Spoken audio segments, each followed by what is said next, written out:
আসসালামু আলাইকুম, আশা করি আপনারা সব অনেক ভালো আছেন। গরিলা গ্লাস 5 এর প্রোটেকশন সহ 90 হার্জ রিফ্রেশ রেট থাকা অ্যামোলেড প্যানেলের ডিসপ্লে সহ ওপো নিয়ে আসলো বাংলাদেশ মার্কেটে তাদের এ সিরিজের নতুন একটি ফোন ওপো A78 4G এই মোবাইলটি।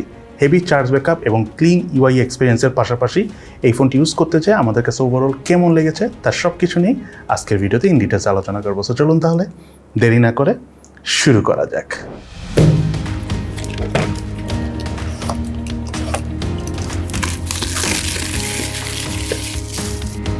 মোবাইলটির বক্স কন্টেন্টে রয়েছে user manuals, SIM tray ejector, soft plastic back cover, 67 ওয়াটের fast charger, type C USB charging কেবল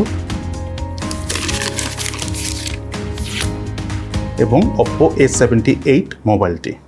স্টাইলিশ টেক্সচারের ফিনিশিং থাকা মোবাইলটির রিয়ার প্যানেলটি দেখতে বেশ সুন্দর এবং হাতে নিয়েও প্রিমিয়াম একটা ফিল পাওয়া যায়। সে সাথে এই রিয়ার প্যানেলে দুটো বিশাল ক্যামেরা কাট আউট রয়েছে, যার মধ্যে 50 মেগাপিক্সেলের মেইন ক্যামেরা সহ রয়েছে ডুয়েল ক্যামেরা সেটআপ এবং ফোনটির এই ডিসপ্লেতে রয়েছিল কর্নিং গরিলা গ্লাস 5 এর প্রোটেকশন। এছাড়াও 6.43 ইঞ্চির ডিসপ্লে সহ মোবাইলটির থিকনেস হলো 7.93 মিলিমিটার এবং ওয়েট হলো 180 গ্রামস। ওভারঅল কম্প্যাক্ট সাইজ এবং ওয়েট ডিস্ট্রিবিউশনটা ঠিকঠাক হওয়ার কারণে খুব ইজিলি সিঙ্গেল হ্যান্ডে কমফোর্টেবল ভাবে এই ফোনটি ইউজ করা যায়। আমার কাছে থাকা এই মোবাইলটির কালার ভেরিয়েন্টের নাম হলো অ্যাকোয়া গ্রিন। এই মোবাইলটির আরও একটি কালার ভেরিয়েন্ট রয়েছে, সেটার নাম হলো মিস্ট ব্ল্যাক। বাটন এবং পোর্টসের কথা বলতে গেলে মোবাইলটির রাইট সাইডে রয়েছে ভলিউম রকার এবং পাওয়ার বাটন। মোবাইলটির লেফট সাইডে রয়েছে হলো সিম কার্ডটা, যাতে দুটি সিম কার্ড ইউজ করার পাশাপাশি রয়েছে এক্সটার্নাল মেমোরি কার্ড ইউজ করার সুবিধা। মোবাইলটার উপর অংশে কিছু নেই। মোবাইলটার নিচের অংশে রয়েছে main speaker, primary mic, type C USB charging port এবং 3.5mm হেডফোন জ্যাকের পোর্ট। মোবাইলে থাকা ইন ডিসপ্লে ফিঙ্গারপ্রিন্ট স্ক্যানারের পজিশন আমাদের কাছে ঠিকঠাক জায়গায় রয়েছে বলে মনে হচ্ছে এবং সেই সাথে ফিঙ্গারপ্রিন্ট স্ক্যানারটি টাচ করার সাথে সাথে আনলক হয়ে যাচ্ছিল। এছাড়াও মোবাইলে থাকা ফেস আনলক সিস্টেমটিও যথেষ্ট ফাস্ট এবং স্মুথ কাজ করে। তার পাশাপাশি মোবাইলটিতে ইম্পর্টেন্ট 26টি সেন্সরসও রয়েছে। এই মোবাইলের স্পিকার পারফরমেন্সের কথা বলতে গেলে সাউন্ডের লাউডনেস একদম ঠিকঠাক ছিল, তার পাশাপাশি সাউন্ডের বেস এবং ক্রিসপিনেস দুটোই ব্যালেন্সড আমরা পেয়েছি। ওভারঅল প্রাইস বিবেচনায় এই ফোনটার স্পিকার পারফরমেন্স আমাদের কাছে ভালোই লেগেছে। অপারেটিং সিস্টেম হিসেবে মোবাইলটিতে রয়েছিল অ্যান্ড্রয়েড 13 ভার্সন। ইউআই হিসেবে মোবাইলটিতে রয়েছিল ওপ্পোর কালার ওয়াইজ 13.1। সে সাথে মোবাইলটিতে up to 8GB virtual RAM use করার সুবিধা রয়েছে। মাল্টিটাস্কিং এর পারফরমেন্স ওভারঅল বেশ স্মুথ ছিল। 8GB র্যামের পাশাপাশি 8GB ভার্চুয়াল র্যাম সহ 90 হার্জ রিফ্রেশ রেট থাকার কারণে আমরা বেশ স্মুথভাবে এই ফোনটি ইউজ করতে পেরেছি। ইনফ্যাক্ট র্যাম ম্যানেজমেন্ট ভালো হওয়ার কারণে আমরা অনেকগুলো অ্যাপও কিন্তু ব্যাকগ্রাউন্ডে রান করে বেশ কমফোর্টেবল ভাবে এই ফোনটিতে ইউজ করতে পেরেছি কোনো ধরনের কোনো ল্যাগিং ছাড়াই। এই মোবাইলটিতে রয়েছিল 6.43 ইঞ্চি সাইজের অ্যামোলেড প্যানেলের ডিসপ্লে এবং আরও সাথে রয়েছে 90 hertz refresh rate. Display resolution হলো 24/1080 পিক্সেল। ডিসপ্লে পিক্সেল ডেন্সিটি হলো 409 ppi। মোবাইলটি আমরা আউটডোরে সানলাইট কন্ডিশনে মোটামুটি বেশ কমফোর্টেবল ভাবে ইউজ করতে পেরেছি। সে সাথে আউটডোরে ছবি তোলার সময় আমরা কোনো ধরনের কোনো লো ব্রাইটনেস জনিত প্রবলেম ফেস করিনি ডে লাইট কন্ডিশনে ছবি তোলার সময়। ডিসপ্লে চিন এবং ভেজেল এরিয়ার কথা বলতে গেলে আমাদের কাছে প্রাইস বিবেচনায় ঠিকঠাকই লেগেছে, তবে চিনটা স্লাইটলি একটু বেশি মোটা মনে হয়েছে। সে সাথে ডিসপ্লে ঠিক উপরের লেফট সাইডে রয়েছে পাঞ্চল সেলফি ক্যামেরা এবং এই মোবাইলটিতে রয়েছিল ওয়াইড ফাইন L1 এর সাপোর্ট। এই মোবাইলটার রিয়ার প্যানেলে রয়েছিল ডুয়েল ক্যামেরা সেটআপ, যার মেইন ক্যামেরাটি হলো 1.8 অ্যাপারচারের 50 মেগাপিক্সেলের ক্যামেরা এবং আরেকটি ক্যামেরা হলো 2.4 অ্যাপারচারের 2 মেগাপিক্সেলের ডেপথ সেন্সর ক্যামেরা। রিয়ার প্যানেলে থাকা মেইন ক্যামেরাগুলোতে ছবি তোলার সময় অবজেক্ট বেশ নাইসলি ফোকাস করা যাচ্ছিল। ডাইনামিক রেঞ্জ খুব সুন্দরভাবে কাজ করে। ছবির কালার টোনের পাশাপাশি কালার ডিটেলসও বেশ ভালোভাবে ধরে রাখতে পারছিল। তবে ছবি তোলার পর আমরা বেশ ভালোভাবে কালার বুস্টের লক্ষ্য করেছি, স্পেশালি রেড কালারটা একটু বেশি বুস্ট করছিল। তবে পোর্ট্রেট মোডে ছবি তুলতে যে আমাদের কাছে বেশ ভালোই লেগেছে। এজ ডিটেকশনটা বেশ নাইসলি করতে পারছিল, সে সাথে ডাইনামিক রেঞ্জও বেশ ভালোভাবেই কভার করছিল। সে সাথে মোবাইলটিতে হাইস্ট 1080p 30 ফ্রেম পার সেকেন্ডে ভিডিও শুট করার অপশন রয়েছে। মোবাইলে EIS অন করে ভিডিও শুট করলে তখন 720p 30 fps এ ভিডিও শুট করা যায়। ভিডিও পারফরমেন্স আমার কাছে ওভারঅল মোটামুটি লেগেছে। সে সাথে মোবাইলের ক্যামেরা দিয়ে ডুয়েল ভিউ ভিডিও মোডের পাশাপাশি রয়েছে স্লো মোশনে ভিডিও শুট করার সুবিধা এবং টাইম ল্যাপসের মাধ্যমে ভিডিও শুট করার অপশন। এই মোবাইলটার ফ্রন্ট ফেসে রয়েছিল 2 অ্যাপারচারের 8 মেগাপিক্সেলের সেলফি ক্যামেরা। সেলফি ক্যামেরাতে ছবি তোলার সময় কালার প্রোডাকশন বেশ ভালোভাবে করতে পারছিল। এজ ডিটেকশনে কিছুটা ঘাটতি আমরা দেখা পেয়েছি, তবে ডাইনামিক রেঞ্জ আবার ওভারঅল বেশ ভালোভাবে কভার করছিল। আর একটা বিষয় হলো, যদিও ফোনের ক্যামেরা 8 মেগাপিক্সেলের, বাট সেই হিসাবে ক্যামেরা পারফরমেন্স যথেষ্ট ভালো। অনেকটা সোশ্যাল মিডিয়া রেডি টাইপ ছবি ওঠে, সো সবার কাছে কম বেশি ফোনটার সেলফি ক্যামেরা পারফরমেন্স ভালো লাগবে। সে সাথে এই মোবাইলটিতে রয়েছিল camera two API support, so আপনি চাইলে ইন ফিউচারে ম্যানুয়াল ক্যামেরা অর্থাৎ GCAM ইউজ করতে পারবেন। ওপ্পো A78 এই মোবাইলটিতে রয়েছিল 5000 mAh ব্যাটারি এবং সাথে রয়েছিল 67 ওয়াটের ফাস্ট চার্জার। এবং এই চার্জার দিয়ে এই ফোনটি চার্জ করার সময় 5 মিনিট চার্জ দিলে আমরা 20%-এর মতো চার্জ হয়ে গেছে সেটা দেখতে পেয়েছি এবং তার পাশাপাশি 17 মিনিট চার্জ দিলে এই ফোনটি 50% চার্জ হয়ে যায় এবং ওভারঅল 45 মিনিট সময় লাগে এই ফোনটা ফুল চার্জ হতে।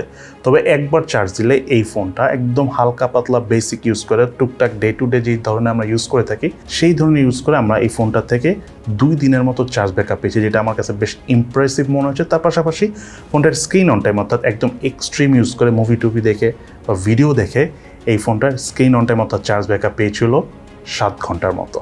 এই মোবাইলটি ছিল স্ন্যাপড্রাগনের 680 প্রসেসর, এটি একটি অক্টাকোর প্রসেসর যার ট্রানজিস্টর সাইজ হলো 6 ন্যানোমিটার। জিপিইউ হিসেবে মোবাইলটি রয়েছিল অ্যাড্রিনো 610।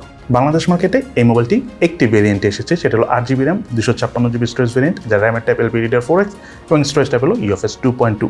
এবং এই 8GB র্যাম 256GB স্টোরেজের এই ফোনটার অফিসিয়াল প্রাইস হলো 27,990 টাকা। মোবাইলটির আন্তর্জাতিক স্কোর পেয়েছি আমরা 2,71,220, বেঞ্চমার্ক স্কোর পেয়েছি সিঙ্গেল করে 408, মাল্টি করে 1263 এবং স্টোরেজ স্পিড চেক করতে যাই মোবাইলটির রিড স্পিড পেয়েছি আমরা 774 MB/s এবং রাইট স্পিড পেয়েছি 554 MB/s। এই মোবাইলটার গেমিং পারফরমেন্সের কথা বলতে গেলে ফোনটা দিয়ে আমরা পাবজি গেমসটা খেলেছি, সেটা ব্যালেন্স গ্রাফিক্সে মিডিয়াম ফ্রেম রেটে খেলা যায়। গেমিং পারফরমেন্স এই গ্রাফিক্স সেটিংয়ে বেশ স্মুথভাবে খেলতে পেরেছি, খুব একটা লং টাইম খেলার সময় হিটিংয়েরও দেখা পাইনি। তবে আরেকটু ভালো গ্রাফিক্স সেটিংয়ে খেলতে পারলে ভালো হতো, যদিও এই প্রসেসর এর থেকে ভালো গ্রাফিক্স সেটিং এই গেমের ক্ষেত্রে সাপোর্ট করে না। অপরদিকে আমরা এই ফোনটা দিয়ে ফ্রি ফায়ার গেমসটা খেলেছি, সেখানে মোটামুটি আমরা শ্যাডো অফ করে বেশ ভালো পারফরমেন্স পেয়েছি। তবে গেম খেলার সময় কালার অ্যাকুরেসিটা আমার কাছে একটু কম মনে হয়েছে বিকজ অফ দ্য প্রসেসর। অপরদিকে আমরা এই ফোনটা দিয়ে অ্যাশ ফান গেমটা খেলছি, সেটা অবশ্য বেশ স্মুথভাবে খেলতে পেরেছি এবং সেই সাথে ফোনটা দিয়ে আমরা ফুটবল গেমসটা খেলেছি, আমাদের কাছে গেম খেলে খুবই ভালো লেগেছে। আপনারা যারা ফুটবল লাভার রয়েছেন তাদের কাছে এই ফোনে এই গেমসটা খেলে অনেকই ভালো লাগবে। তার পাশাপাশি এই ফোনটার হিটিংয়ের কথা বলতে গেলে খুব একটা হিট হয় না এই ফোনটা, যেটা আমার কাছে অনেক ভালো লেগেছে। আর সত্যি কথা বলতে স্ন্যাপড্রাগনের 680 প্রসেসরের সবচাইতে বড় বৈশিষ্ট্য হলো এই ফোনটার চার্জ ব্যাকআপ যেমন অনেক ভালো পাওয়া যায়, তার পাশাপাশি ফোনটার হিটিংটাও কম হয়। সো এই ফোনটা খুব একটা হিট হয় না। তবে মোবাইলের ইন্টারনেট ইউজ করলে বা আপনি এমন যে এরিয়া আছেন যেখানে নেটওয়ার্কটা খুব উইক, সেই সব জায়গা থেকে লং টাইম ভিডিও টিডিও দেখলে মোবাইলের ইন্টারনেটের মাধ্যমে তখন কিছুটা হিট হয়, তবে সেটা কিছুক্ষণ সময় দিলে আবার আগের মতো ঠান্ডাও হয়ে যায়। এই মোবাইলটিতে রয়েছিল 4G সাপোর্ট, তার পাশাপাশি ওয়াইফাই 2.4 GHz এবং 5 GHz দুটোই এই ফোনে সাপোর্ট করে। এবার চলুন আমরা জেনে নিই এই ফোনটার কি ল্যাকিংস অর্থাৎ দুর্বলতা রয়েছে এবং তার পাশাপাশি এই ফোনটার কি বেস্ট সাইড রয়েছে। প্রথমে চলুন আমরা জেনে নিই এই ফোনটার কি ল্যাকিংস অর্থাৎ দুর্বলতা রয়েছে। এই ফোনটার নাম্বার 1 ল্যাকিংস যেটা মনে হচ্ছে সেটা হলো এই ফোনটাতে নয়েজ ক্যান্সেলেশন মাইক নেই, যেটা অবশ্যই থাকা উচিত ছিল। তার পাশাপাশি ফোনটার প্রাইস আমার কাছে স্লাইটলি একটু বেশি মনে হচ্ছে, আর একটু কম হওয়া উচিত ছিল। এবং সেই সাথে ফোনটার সেলফি ক্যামেরা পারফরমেন্স খুবই ভালো, বাট 8 মেগাপিক্সেলের জায়গায় 16 মেগাপিক্সেল হওয়া উচিত ছিল।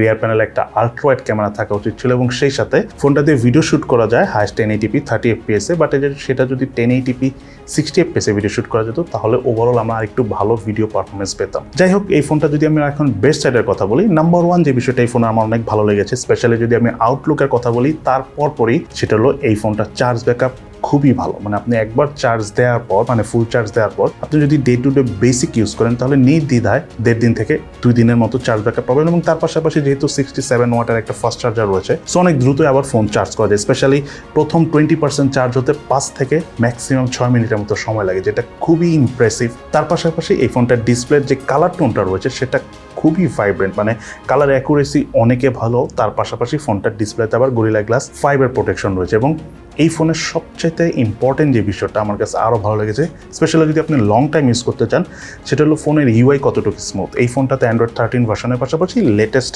কালার ওয়েস্টার রয়েছে, অর্থাৎ ওপ্পোর একদম লেটেস্ট ইউআই রয়েছে। এবং ইউজ করতে যেয়ে আমরা অনেক রাফ ইউজ করো কোনো ধরনের কোনো ল্যাগিংয়ের দেখা পাইনি। ইনফ্যাক্ট বেশ স্মুথ ছিল এই ফোনটার ইউআই পারফরমেন্স। এবং সেই সাথে ফোনটার ক্যামেরা পারফরমেন্সের কথা বলতে গেলে রিয়ার প্যানেলে ক্যামেরা পারফরমেন্স আমাদের কাছে বেশ ভালোই লেগেছে। এটা নিয়ে আর এখন কথা বলবো না, আমরা একটু আগে আমাদের ক্যামেরা সেকশনে এই ফোনটার ক্যামেরা পারফরমেন্স নিয়ে কথা বলেছি, সেখানে আপনারা ক্যামেরা দিয়ে তোলা ছবিগুলো দেখে নিন, তাহলে আইডিয়া হয়ে যাবে। But video camera performance overall আমাদের কাছে একটু মোটামুটি লেগেছে, আর একটু ভালো কনফিগারেশন হলে আর একটু ভালো লাগতো। সেই সাথে ফোনটার সেলফি ক্যামেরা পারফরমেন্সও আমাদের কাছে ওভারঅল ঠিকঠাকই লেগেছে। তার পাশাপাশি ফোনটার গেমিং পারফরমেন্সের কথা বলতে গেলে ওভারঅল আমি বলবো না যেটা অনেক gaming centric phone, but still টুকটাক অনেক ধরনের গেমসই খেলা যায়। এই গেমিং সেকশনে যেটা আমরা একটু আগে কথা বলেছি, সেখানে যে আপনারা এই ফোনটার গেমিং পারফরমেন্স আমরা কেমন বুঝি সেটা দেখে নিন। এবং সর্বশেষ এই ফোনটি আসলে কাদের জন্য কেনা উচিত হবে, মেইনলি যারা স্টাইলিশ একটা ফোন নিতে চাচ্ছেন, চার্জ ব্যাকআপ অনেক ভালো যাচ্ছেন, মোটামুটি ফটোগ্রাফি করেন বাট খুব একটা গেমিং করেন না, তাদের জন্য অফিসিয়ালি 27-28 হাজার টাকার মধ্যে এই ফোনটা ওয়ান অফ দ্য আদর্শ চয়েস।